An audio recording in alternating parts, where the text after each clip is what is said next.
Bonjour à toutes et à tous. Bon, alors j'espère pouvoir enfin faire une version de cette vidéo à peu près convenable. Parce que ça doit faire au moins la troisième ou quatrième fois que j'essaie de recommencer cette vidéo et qu'à chaque fois toujours un problème technique qui fait que je ne peux pas finir cette vidéo. Alors est-ce que c'est le karma? Je n'en ai aucune idée. Aujourd'hui, nous allons parler du coup d'un des films les plus attendus de 2023. Je sais, on est en 2024 et normalement j'avais dit que je devais faire du coup les rattrapages des films de 2023. Oui, mais là, on est dans un cas un peu particulier. Là, cette vidéo devait d'avoir ce film se devait d'avoir sa propre vidéo, évidemment. Rassurez-vous, les rattrapages arriveront, mais je commence à accumuler aussi les sujets que je suis censé traiter là, donc je commence un peu à trouver le temps long.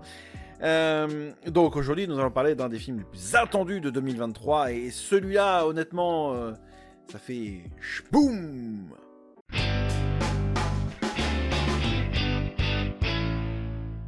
Comme d'habitude, de vidéos sans spoiler avec le chapitrage dans la description. Passons tout de suite à la partie histoire. Alors, comment essayer de résumer le film Oppenheimer à des gens qui ne connaissent pas Oppenheimer? Parce que j'en ai parlé à des gens de mon entourage, hein, notamment sur les réseaux sociaux, et qui clairement me disent « Ça parle de quoi ?» Alors, je m'adresse à vous, je vais devoir vous répondre. Le film Oppenheimer raconte, du coup, la vie, en partie, de Robert Oppenheimer, qui est ni plus ni moins que le père de la bombe atomique. Voilà, pour situer le niveau du bonhomme. Alors, techniquement, le film raconte à la fois une partie de la vie de Robert Oppenheimer et également de la conception de la première bombe atomique de l'histoire, et aussi de ce que ça a engendré d'un point de vue politique. Notamment. Voilà. Je peux pas faire plus court. Hein. Le film fait 3 heures, mon explication fait quand même 1 minute. Ou 2. On va essayer de débriefer ça dans la partie suivante. Alors à la base, il était prévu que je fasse cette vidéo un petit peu plus tôt. Sauf que, comme l'indique subtilement mon superbe t-shirt, j'étais en concert, du coup, il y a quelques jours de ça, et je devais tourner normalement la vidéo le lendemain. Sauf que, ne prévoyez jamais rien le lendemain d'un concert. Vous êtes complètement capoute, hein, ce qui a été mon cas. Plus les oreilles qui sifflent. Je me suis dit, bon, bah, je vais tourner un peu plus tard. Et grand bien m'en fasse, parce que, dans la nuit de dimanche à lundi, on a appris, du coup, que le film Oppenheimer a quand même remporté 7 statuettes lors de la célèbre cérémonie des Oscars. C'est-à-dire meilleur film, meilleur acteur principal, meilleur acteur secondaire, meilleur réalisateur, meilleure musique. J'ai oublié les 2 autres et on s'en fout. Oui, donc c'est-à-dire que Cillian Murphy, Robert Downey Jr. et Christopher Nolan ont eu droit à leur petite statuette, c'est trop mignon. Et en même temps, c'est mérité. C'est mérité. Alors, pourquoi c'est mérité? Pourquoi je pourrais recommander ce film? Parce que pour ceux qui n'ont pas vu le film, est-ce que je recommande le film? Oui. Est-ce que je le recommande à tout le monde? Difficile à dire, ça dépendra de vos goûts et vos préférences. Pour ma part, moi je l'ai bien aimé. Bon, après il faut quand même se remettre dans le contexte, c'est quand même 3 heures de film. 3 heures d'un film où on vous raconte la vie d'un mec qui a conçu la première bombe atomique de l'histoire. Ça dépendra de votre sensibilité. Hein. Moi, je l'ai regardé parce que vu le casting de malade, je me suis dit, bon, pourquoi pas, hein. Je pense pas que ce film plaira à tout le monde. Parce que c'est quand même un gros pavé. Hein. Le film fait quand même 3 heures. Hein. C'est comme une grosse entrecôte où vous dites, oh, ça va, je peux la manger. Puis à la fin, oh, c'est difficile à digérer quand même. Hein. Je vais prendre un petit café vite fait pour essayer de digérer. Voilà, c'est pour vous dire, c'est pas un digeste. Parce que, on va y aller petit à petit, parlons de l'histoire. L'histoire, alors, déjà, se base sur 2 plans. Le présent et le passé. Le présent, en fait, est là pour raconter des événements vis-à-vis du passé, et en fait, on regarde les scènes du passé au fur et à mesure. Ah, sachant que les scènes du passé se font par ordre chronologique. Il y a très peu de, on va dire, de placement temporel dans le sens où on fait, par exemple... on fait 1, 2, 3, 4, 5, et on revient de 5 à 2 pour revenir ensuite à 6. Il y en a 2 ou 3, mais c'est pas très gênant, c'est pour des tout petits trucs. Sinon, honnêtement, même pour quelqu'un qui, du coup, souhaiterait comprendre de base le scénar est très facile à comprendre. Hein. Franchement, vous n'allez pas être perdu avec. Ça, c'est plutôt cool. Alors, j'étais en train de me dire quand même que le scénario, en fait, du film est basé sur un bouquin. qui lui-même est basé donc sur des faits historiques et réels. Je rappelle que Robert Oppenheimer a existé dans la vraie vie. Voilà, donc le film se base en partie, alors, c'est certainement un peu romancé et réadapté pour le format cinéma, mais techniquement, le film se base donc sur ce bouquin qui se base lui-même sur la réalité.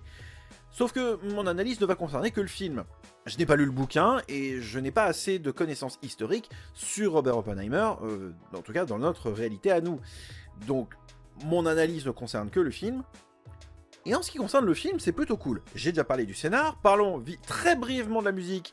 Alors, composé par donc Ludwig Göransson, qui lui aussi a eu sa petite statuette aux Oscars. C'est merveilleux. Son deuxième Oscar après Black Panther. Ce mec fait de très très bonne musique, honnêtement. Donc, ça, c'est plutôt cool. Et c'est vrai que les musiques d'Oppenheimer sont très très belles. Après, moi, il y en a une qui m'est restée en tête pendant un petit peu longtemps après le visionnage du film. Ce qui est plutôt une bonne chose en général, si j'ai toujours une des musiques du film en tête. C'est que l'œuvre est quand même assez marquante. Enfin, selon mes critères. Bon, pour ma part, peut-être que ça ne touchera absolument pas votre sensibilité, quitte à toucher autre chose. Donc, la musique c'est fait. Les interprètes. Alors, je vais aussi faire en même temps interprète et doublage. Alors, d'un point de vue interprète, un truc que moi j'ai souligné personnellement, quasiment toutes les 5 minutes, on a à chaque fois, enfin, pour ma part, en tout cas j'ai remarqué, toujours, on va dire, un guest dropping, c'est-à-dire que je regarde le film et ah, il me dit quelque chose, je regarde le film et ah, il me dit quelque chose, ah, je regarde le film et ah, il me dit quelque chose, toutes les 5 minutes. Alors, moi ça me parle parce que du coup j'ai une bonne culture de certains interprètes, certains acteurs, actrices, etc. Il est possible que vous en ayez rien à carrer et que vous regardez juste votre film parce que vous avez peut-être pas forcément reconnu tel et tel acteur ou interprète. Ça arrive. Moi, c'est juste que je l'ai souligné parce que ça me faisait marrer. Et je fais le lien avec le doublage. Le doublage français du film est de très très haute qualité. Alors, mention spéciale quand même à un personnage. Quand je regarde du coup ce personnage, je ne dis pas lequel parce que du coup ce serait pas drôle. J'écoute du coup le doublage et je me fais, c'est bizarre, il me dit quelque chose ce doublage. Enfin, je vais pas l'expliquer, je fais, mince, j'ai reconnu quasiment tout le monde, voilà, même des rôles secondaires, j'ai reconnu plein de doublages et je fais, celui-là me dit quelque chose, mais c'est pas lui, c'est pas lui, c'est pas lui. C'est bizarre, il me dit quelque chose. Je regarde Wikipédia, tranquille. Alors, oui, parce que j'ai... voilà. Je regarde Wikipédia, tranquille. Puis à un moment donné, je vois le nom du comédien qui fait le doublage du vocal du personnage. Et là, je fais... Ah, d'accord. Ok. Je l'avais absolument pas reconnu. Je vous spoil pas lequel. C'est...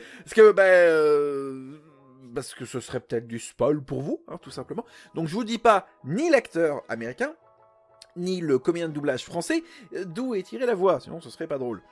Alors je l'avais dit dans une ancienne techniquement vidéo que j'avais voulu tourner et qui en fait a été annulée parce que erreur technique. Mais là cette fois-ci je prends le parti de ne pas vous le dire parce que je me dis que ça pourrait être considéré comme du spoil. Donc je n'ai pas forcément envie de vous spoiler. On s'approche vite fait des 10 minutes. Alors honnêtement, alors attends, on va essayer de récapituler. Donc, doublage, nickel. Interprétation des personnages, nickel. Scénario, nickel. Honnêtement, j'ai rien à reprocher au scénario. Et je rappelle que le film fait environ 3 heures. Voilà. Donc, est-ce que je recommande le film? J'ai envie de vous répondre oui. Concrètement, est-ce que c'est un film à avoir vu au moins une fois dans sa vie? Oh, le propos est peut-être un peu exagéré, mais je me dis pourquoi pas. Alors, je ne suis, pour ainsi dire, pas forcément influencé par les Oscars, étant donné que moi j'ai vu le film avant qu'il soit victorieux des Oscars. Certes, il était déjà nominé pour les Oscars, mais moi j'avais vu le film sans prendre connaissance des informations des Oscars. Je regarde pas les Oscars de base, donc... qu'un film ait été nominé ou oscarisé, je m'en moque un peu. Moi j'avais juste envie de regarder le film, j'ai regardé le film. Et d'ailleurs je crois que c'est la première fois que je fais une analyse d'un film oscarisé. Alors c'est pas le premier film oscarisé que je regarde, hein, techniquement, comme beaucoup, j'ai regardé Titanic. J'ai pu voir aussi La Forme de l'eau, The Shape of Water, qui avait été oscarisé d'ailleurs. Mais je crois que c'est le premier film oscarisé que j'analyse en vidéo. En fait ça n'a absolument pas changé ma vision des choses vis-à-vis du film. Le film est bien, honnêtement, j'aurais tendance à recommander le film. Pour moi, alors, si, il y a un truc... faut qu'on parle d'un truc. J'ai pas compris. Au cinéma, en tout cas, de manière générale, on pourrait parler des différents... alors, j'allais dire cadrage, est-ce que c'est pas vraiment un cadrage, je sais pas comment appeler ça, mais... Vous avez en fait, comme ici, là, une vidéo en plein écran. Et vous avez aussi, par exemple, un film qui pourrait avoir les bandes noires, les fameuses bandes noires. Oppenheimer change du mode plein écran au format bande noire. Sans arrêt. L'un à l'autre, sans arrêt. Je crois que c'est, de mémoire, la première fois que je vois ça. Alors, est-ce que c'est pour faire un effet de style dans le film? J'en ai pas la moindre idée. Alors, au départ, ça peut être assez agaçant. Moi, j'ai trouvé ça vite relou. Mais on s'y fait assez vite. Limite, on y fait plus gaffe, on n'y prête plus attention. Donc, je préfère prévenir pour ceux qui n'ont pas vu le film. Attention, parce qu'il n'est pas impossible que ça puisse vous déranger. Il n'est pas impossible que ça puisse aussi vous décontenancer et que malheureusement, ça puisse vous gêner dans le visionnage du film. Alors, je serais assez curieux en fait de savoir comment les chaînes de télé françaises vont gérer ça. Je pense qu'elles vont pas gérer et qu'en fait elles vont juste... le film est construit comme ça, elles vont rien pouvoir faire. Donc, puis même je crois que de base les chaînes de télé ne peuvent rien faire là-dessus. Donc voilà, je préfère quand même vous prévenir sur ce point. J'ai failli le passer à la trappe, hein, pour le coup. Je suis content, j'ai réussi quand même à le placer, tant mieux. Donc, normalement on a fait le tour complet du film. Est-ce que je recommande le film? J'aurais tendance à vous dire oui. Attention toutefois quand même, hein, pour certaines choses, que ce soit notamment pour le changement de cadre, comme je viens de citer, ou potentiellement aussi par sa longueur, parce que 3 heures, faut quand même se les farcir, hein, les 3 heures de film. Moi, j'ai réussi, hein, j'avais du temps libre, je me suis dit pourquoi pas, mais prévoyez quand même d'être tranquille pour voir le film, hein, parce qu'il faut être quand même en condition pour apprécier le film. Attention, le scénario n'est pas compliqué à comprendre. Cependant, il faut vraiment avoir l'attention directe sur le film. Sinon, vous loupez des détails. Donc, j'en ai fait la meilleure expérience et à un moment donné, j'ai dû revenir un peu en arrière pour apprécier mon film. Donc, je préfère vous préciser quand même. Il n'est pas difficile à comprendre, l'histoire n'est pas si complexe que ça. On peut quand même apprécier l'œuvre en elle-même. Et une dernière chose d'ailleurs, tout à l'heure je parlais de Robert Downey Jr., de la manière dont il a été grimé pour le film, alors grimé, maquillé, coiffé, etc. Je me suis dit, mais c'est marrant, il ressemble vachement quand même à Jeremy Irons. Pourquoi ne pas avoir pris Jeremy Irons en fait, du coup? Je sais pas. Alors, ça donne tellement le sentiment qu'ils voulaient Jeremy Irons et qu'en fait ils se sont abattus sur Robert Downey Jr. À moins qu'ils voulaient déjà certainement Robert Downey Jr. Hein, mais je sais pas, je veux dire, quand j'ai vu ça, je fais putain, il ressemble vachement à Jeremy Irons avec le. Enfin, c'est bizarre, enfin, c'est. Voilà. C'est tout, rien de plus. En conclusion, si vous avez l'occasion, regardez ce film. Voilà, je sais, c'est assez capillotracté comme fin de vidéo, et je sais pas comment conclure. Donc voilà. C'est la fin de cette vidéo, merci à vous toutes et tous de l'avoir suivi. N'hésitez pas à mettre le pouce sur YouTube, ce serait cool. Un petit commentaire aussi, histoire de me dire si vous avez vu le film ou si vous comptez voir le film. D'ailleurs, je serais aussi, pour ceux qui ont vu le film, je serais ravi d'en discuter avec vous dans les commentaires. Normalement, si vous êtes arrivé jusque là, c'est que j'ai réussi à finir une vidéo. Hurrah! Ça fait quand même 3-4 fois là que j'essaye de refaire cette vidéo. Ça serait bien que je puisse au moins faire un exemplaire, s'il vous plaît. Voilà. Donc on se retrouve du coup la semaine prochaine pour de futures vidéos. D'ici là, portez-vous bien. Gros bisous à toutes et à tous. Salut!